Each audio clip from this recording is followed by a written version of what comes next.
कि जो एग्जाम है ये भाई लैब असिस्टेंट की एग्जाम के अंदर कंपटीशन इसलिए कम है क्योंकि अगर ज्योग्राफी वाले विद्यार्थी हैं तो इसके अंदर सिर्फ और सिर्फ ज्योग्राफी वाले दे सकते हैं, और साइंस वाले जो वैकेंसी है उसमें सिर्फ अपने साइंस वाले दे सकते हैं। तो मतलब और पटवार की तुलना में, वीडियो की तुलना में, एसआई की तुलना में, और जैसे फोर्थ ग्रेड के अंदर भयंकर भीड़ आई थी उस तुलना में यहाँ पे कंपटीशन कम है। तो अगर हम हमारी तैयारी को बेहद अच्छा कर लें तो शायद हो सकता है कि इसमें हम सिलेक्शन ले लें।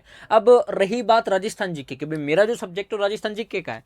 अब राजस्थान जीके के अंदर सर ऐसे कौन से टॉपिक हैं जो एग्जाम के अंदर थोड़े इंपॉर्टेंट होते हैं, तो मैं राजस्थान जीके के कुछ ऐसे टॉपिक आपको बताऊंगा। ये टॉपिक ढंग से इन सारे टॉपिकों का आप रिवीजन कर लेना, और मैं जो टॉपिक बताऊंगा इनके आप पीवाईक्यू सोल्व कर लेना, और मैं जो टॉपिक बताऊंगा इनके आप एमसीक्यू सोल्व कर लेना।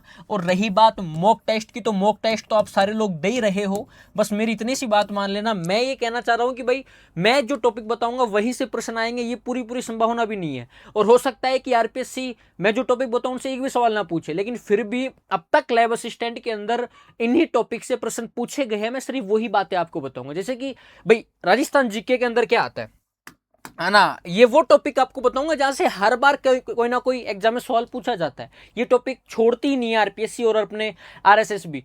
तो आप इन चीजों का थोड़ा सा ध्यान रखना। जैसे कि राजस्थान जीके की मैं अगर बेसिकली बात करूं तो भाई राजस्थान जीके में अपने कितनी सब्जेक्ट आती हैं सर, आप कहोगे सर अपने बेसिकली 3 सब्जेक्ट हमको यहाँ देखने को मिलती है। एक सब्जेक्ट है अपने इतिहास। कौन सा इतिहास? राजस्थान हिस्ट्री। इतिहास के बाद हमारी कला और संस्कृति आ गई। इतिहास के बाद हमारी कला और संस्कृति आ गई। उसके बाद हमारे पास में यहाँ पे एक छोटी सी सब्जेक्ट आती है राजस्थान भूगोल। राजस्थान भूगोल का एक विषय आता है। और एक आप लेके चल सकते हो भी Rajasthan geography art and culture का ये जो एक छोटा सा जो पोर्शन है, इसमें से कौन कौन से टॉपिक इंपॉर्टेंट है। मैं सबसे पहले मेरा सब्जेक्ट उठाता हूं राजस्थान इतिहास और कला संस्कृति, जिससे 25 से 30 क्वेश्चन आपको देखने को मिलेंगे। कितने? 20 से 25 या 25 से 30 क्वेश्चन तो आप मान के चलो। 25 क्वेश्चन तो हिस्ट्री और आर्ट एंड कल्चर के आपको एग्जाम में देखने को मिलेंगे। और 25 क्वेश्चन आम बात नहीं होती भाई साहब। 25 क्वेश्चन अपने आप में छोटी बात नहीं होती, काफी बड़ी बात होती है कि यार 25 क्वेश्चन आपको किसी एक सब्जेक्ट के पोर्शन से देखने को मिल रहे हैं, और वो भी इतने अच्छे अच्छे टॉपिक से। और कोई कंसेप्चुअल क्वेश्चन नहीं आएंगे, फैक्चुअल भी आएंगे, बस थोड़े से घुमा फिरा के आएंगे। तो उनको आप बार बार रिविजन करोगे, बार बार टेस्ट दोगे, बार बार मॉक टेस्ट दोगे, अपने पीवाईक्यू सोल्व करोगे, तो चीजें सही हो जाएंगी। मैं सबसे पहले राजस्थान इतिहास की बात करता हूँ। मैं सबसे पहले अपने राजस्थान इतिहास की बात करता हूँ। देखो इतिहास कम से भी कम नहीं ना, तो राजस्थान इतिहास के जो नोट्स लिखाता हूं मैं कम से भी कम 300 पेज के होते हैं। कितने पेज के होते हैं? राजस्थान इतिहास के नोट्स अपने 300 पेज के होते हैं। अब ये तो नहीं है कि एग्जाम के टाइम पे, जब मई में आपकी एग्जाम है तो मई के टाइम पे हम 300 पेज याद कर लेंगे, नहीं। शॉर्ट नोट्स बनाओ, और शॉर्ट नोट्स आपके पास होंगे तो उनको एक बार रिवाइज कर लेना, या फिर इंपॉर्टेंट जो टॉपिक होते हैं उनको एग्जाम के पास में देखना होता है 1 या 2 दिन पहले। तो जैसे कि इसमें प्राचीन काल पहला पोर्शन आता है अपने पास में। प्राचीन काल से 2 से 3 प्रश्न तो पूछे ही जाते हैं। कितने क्वेश्चन? प्राचीन काल से 2 से 3 प्रश्न तो हर एग्जाम के अंदर पूछ ले जाते हैं। अब प्राचीन काल में आपको क्या पढ़ना है? प्राचीन काल के अंदर अपने एक छोटा सा टॉपिक है सभ्यताएं। प्राचीन काल में छोटा सा टॉपिक कौन सा है? प्राचीन काल में एक छोटा सा टॉपिक है प्रमुख सभ्यताएं। प्रमुख सभ्यताएं, ये जो प्रमुख सभ्यताओं का टॉपिक है, इस प्रमुख सभ्यताओं के टॉपिक को आप बेहद अच्छे तरीके से याद करना, क्योंकि सभ्यताओं में और कुछ सभ्यता फिक्स भी हैं। जैसे कि एक सभ्यता तुम्हारे कालीबंगा हो गई, एक सभ्यता तुम्हारे बैराट हो गई, एक सभ्यता तुम्हारे गणेश्वर हो गई, और एक सभ्यता तुम्हारे आहाड़ हो गई, और एक सभ्यता तुम्हारे बागौर हो गई। तो मतलब कि ये कुछ फिक्स हैं। इन आरपीएससी और आरएसएसबी की कुछ फिक्स सभ्यताएं दे रखी हैं कि भाई सब इनसे ही हम सवाल पूछेंगे। लेकिन फिर भी आप तो प्रमुख सभ्यताओं का 5 से 10 पेज के नोट्स होते हैं। 10 पेज भी नहीं है, शायद 7 या 8 पेज के अपने टोटल नोट्स होते हैं। इनको आप थोड़ा देख लेना, क्योंकि ये काम की होती है। प्राचीन काल जब कोई 8 पेज के नोट्स आपको 2 से 3 सवाल एग्जाम में दे रहा है, तो शायद उससे अच्छा और कुछ नहीं हो सकता। उसके बाद हमारा अगला पोर्शन आता है भाई साहब आधुनिक काल। इतिहास का अगला पोर्शन कौन सा है? इतिहास का जो अगला पोर्शन है उसका नाम है बेसिकली अपने आधुनिक काल। अब आधुनिक काल के अंदर देखो एक छोटा सा टॉपिक है, उसका नाम है 1857 की क्रांति। उसका नाम क्या है? 1857 की क्रांति। ये वो टॉपिक है, आप चाहे लैब असिस्टेंट की एग्जाम ले लो, आप चाहे सीईटी की एग्जाम ले लो, आप चाहे पुलिस की एग्जाम ले लो, आप चाहे आरएस की एग्जाम ले लो, आप चाहे पीएसआई की एग्जाम ले लो, राजस्थान की मतलब एनी एग्जाम्स, कोई भी एग्जाम्स, उसके अंदर क्रांति से सवाल पूछा ही जाता है।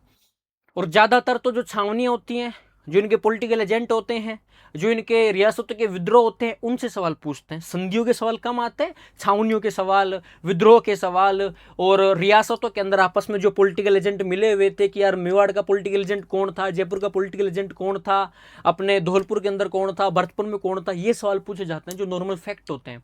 उसके बाद में एक छोटा सा टॉपिक है राजस्थान का एकीकरण, इंटीग्रेशन ऑफ राजस्थान, राजस्थान का एकीकरण। ये राजस्थान का जो एकीकरण वाला टॉपिक है भाई साहब, ये ऐसा टॉपिक है जहाँ से कोई भी एग्जाम हो सवाल पूछा जाता है ना। और लैब असिस्टेंट के तो जो मैं पुराने पेपर देख रहा था उसमें से क्रांति और एकीकरण से तो एक एक दो सवाल पूछ रखे थे। और एकीकरण से सवाल कैसे आते हैं, आपको दे देगा कि क्या मत्स्य चरण का गठन, क्या मत्स्य चरण की स्थापना इतनी तारीख को की गई थी, क्या इस चरण में प्रमुख रियासतें सम्मिलित थी, और नीचे एक लाइन लिख देगा कि निम्नलिखित दिए गए कथनों का सत्य व असत्य कथन का चयन कीजिए। सिंपल से क्वेश्चन आते हैं। अब जिसने राजस्थान एकीकरण को ढंग से पढ़ रखा है, जिसने राजस्थान एकीकरण के सातों चरण ढंग से याद कर रखे हैं, उनके पीवाई को सोल्व कर रखे हैं, वो सही कर देगा, उसको दिक्कत ही नहीं आएगी।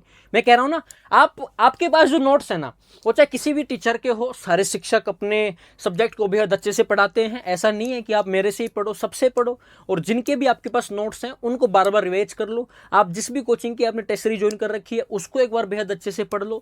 अगला जो टॉपिक है, एक छोटा सा टॉपिक आता है अपना, उसका नाम है प्रजामंडल, है ना। तो ये प्रजामंडल का जो टॉपिक है ये थोड़ा सा पढ़ लेना।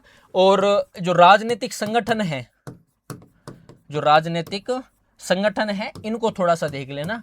तो बेसिकली प्राचीन काल के अंदर मैंने आपको क्या बताया, इतिहास के कम से भी कम मैं आपको बता दूं 12 सवाल देखने को मिलेंगे। कितने सवाल? इतिहास के 12 सवाल आपको यहाँ देखने को मिलेंगे। तो आप प्राचीन काल के अंदर प्रमुख सभ्यताओं का जो टॉपिक है इसको थोड़ा अच्छा तैयार कर लेना।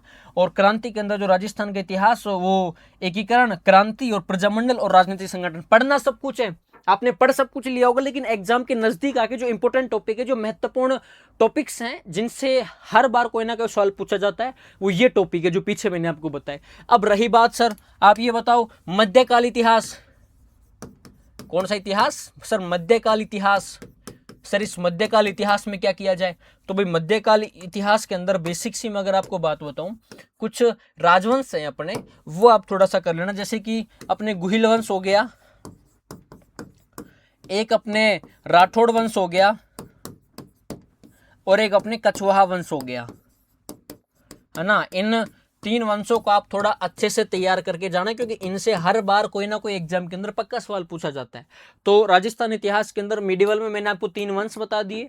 उसके बाद मैंने कहा कि भाई साहब हाँ, गुहिल वंश के भी अंदर कुछ राजा है, जैसे महाराणा प्रताप हो गए, राणा कुंभा हो गए, राणा सांगा को कोई युद्ध पूछ लिया, राणा कुंभा का कोई नाटक पूछ लिया, कोई पुस्तक पूछ ली कि भाई साहब सुधा प्रबंध, संगीत सुधा, ये सारी की सारी क्या इनकी पुस्तकें हैं, है ना। तो ये कुछ है, जैसे राणा राज सिंह हो गए, जगत सिंह फर्स्ट हो गया, जिनको अपने मेवाड़ की चित्रकला का स्वर्णकाल कहा जाता है। तो ये कुछ राजा हैं, कुछ किंग्स हैं, जिनको आप याद करके जाना, जो हाईलाइट होते हैं हिस्ट्री में, है ना।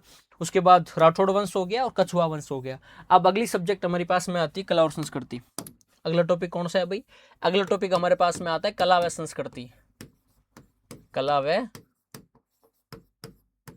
व संस्कृति, ठीक है ना। तो कला व संस्कृति वाला जो पोर्शन है, इसको भी आप थोड़ा ध्यान से देख के जाना, क्योंकि इसके मिनिमम में अगर आपको बताऊं ना करते भी इसके 15 सवाल देखने को मिलेंगे। कल्चर के 15 सवाल देखने को मिलेंगे, ये मैं आपको वापस ध्यान से कह रहा हूँ। इसके अंदर जो इंपॉर्टेंट टॉपिक है, सबसे पहला तो स्थापत्य कला, सबसे पहला तो इसका जो मोस्ट इंपोर्टेंट टॉपिक है वो स्थापत्य कला। उसके बाद आपका जो धार्मिक पक्ष आ जाएगा, और धार्मिक पक्ष के अंदर कौन कौन से टॉपिक आते हैं? धार्मिक पक्ष के अंदर आपके लोक देवी देवताएं आते हैं। धार्मिक पक्ष के अंदर आपके लोक देवियां हो गई, अपने लोक देवता हो गए, और आपके संत और संप्रदाय हो गए, आपके संत व संप्रदाय का टॉपिक हो गया। इनको थोड़ा सा आप ढंग से देख के जाना। कल्चर की मैं अगर बात कर रहा हूँ, उधर कल्चर के अंदर एक छोटा सा टॉपिक आता है भाषा और साहित्य का, भाषा और साहित्य का ये छोटा सा टॉपिक आता है। इधर कल्चर का अपने एक और इम्पोर्टेंट टॉपिक होता है लोकगीत का और लोकनाट्य का, लोकगीत का और लोक नाट्य का, जो कि प्रदर्शन कला के अंदर आते हैं अपने ना।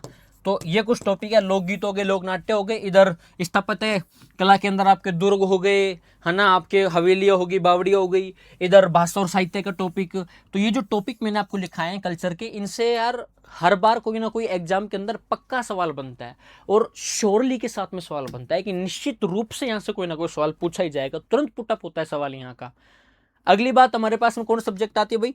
अगली सब्जेक्ट हमारे पास में आती है राजस्थान ज्योग्राफी। अगला पोर्शन कौन सा आता है? अगला पोर्शन हमारा आता है राजस्थान भूगोल। राजस्थान भूगोल हमारे पास में अगला आता है। अब राजस्थान भूगोल के अंदर एक नाना करते हुए भौतिक प्रदेश, कितना बड़ा चैप्टर है यार भौतिक प्रदेश। और भौतिक प्रदेश के अंदर कौन कौन से टॉपिक है आपको पता है? भौतिक प्रदेश के अंदर मरुस्थल से आपसे कोई ना कोई सवाल पूछ लिया जाएगा, इसके अंदर आपके अरावली से कोई ना कोई सवाल पूछ लिया जाएगा, इसके अंदर आपके पूर्वी मैदान से कोई ना कोई सवाल पूछ लिया जाएगा, पूरी मैदान से आपसे कोई सवाल पूछ लिया जाएगा, इसके अंदर आपके हाड़ौती जो प्रदेश है उससे कोई ना कोई सवाल पूछ लिया जाएगा। मरुस्थल में भी आपके दो मरुस्थल दे रखे हैं, एक तो दे रखा है आपके शुष्क मरुस्थल और एक दे रखा है आपके अर्धशुष्क मरुस्थल। तो मतलब भौतिक प्रदेश से कहीं ना कहीं सवाल, किसी भी टॉपिक से कोई ना कोई सवाल पूछा जा सकता है। तो भौतिक प्रदेश का जो टॉपिक है, मैं तो कहता हूँ गोट के पिजाना। आपसे यही पूछ लेगा कि शुष्क मरुस्थल का क्षेत्रफल कितना है, 1,75,000, चौड़ाई कितनी है अपने शुष्क मरुस्थल की, तो पूछ लेगा। तो मेरा कहने का मतलब है कि टोटल मरुस्थल का जो बात है, भौतिक प्रदेश जो अपना चैप्टर है, ये बहुत इंपॉर्टेंट है। हर एग्जाम के अंदर कोई ना कोई सवाल पूछ लिया जाता है, चाहे अपने बालू के स्तूप का हो, अरावली का हो, हाड़ौती का हो, मरुस्थल का हो। उसके बाद अपुआ तंत्र का जो चैप्टर है, सबसे बड़ा चैप्टर है इसका भौतिक प्रदेश के बाद,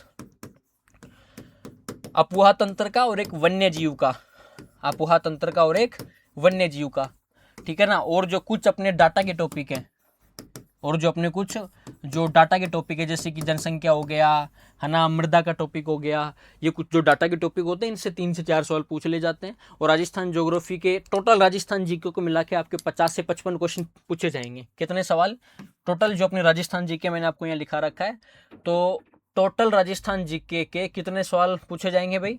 राजस्थान जीके के टोटल अपने 50 से 55 सवाल पूछे जाएंगे। ये मैं आपको बात कन्फर्म कर देता हूँ अभी विद करंट, ठीक है। तो आप इन सारी चीज़ों को ढंग से तैयार करके जाना, और ये जो सारी बातें मैंने बताई आपके लिए बहुत इंपॉर्टेंट, ठीक है। और अपनी daily Rajasthan history class YouTube पर चली रही है, आप ज्वाइन कर लेना, उसमें बेहद अच्छा आपको कंटेंट दिया जा रहा है। बाकी मिलते हैं हम लोग, थैंक यू सो मच।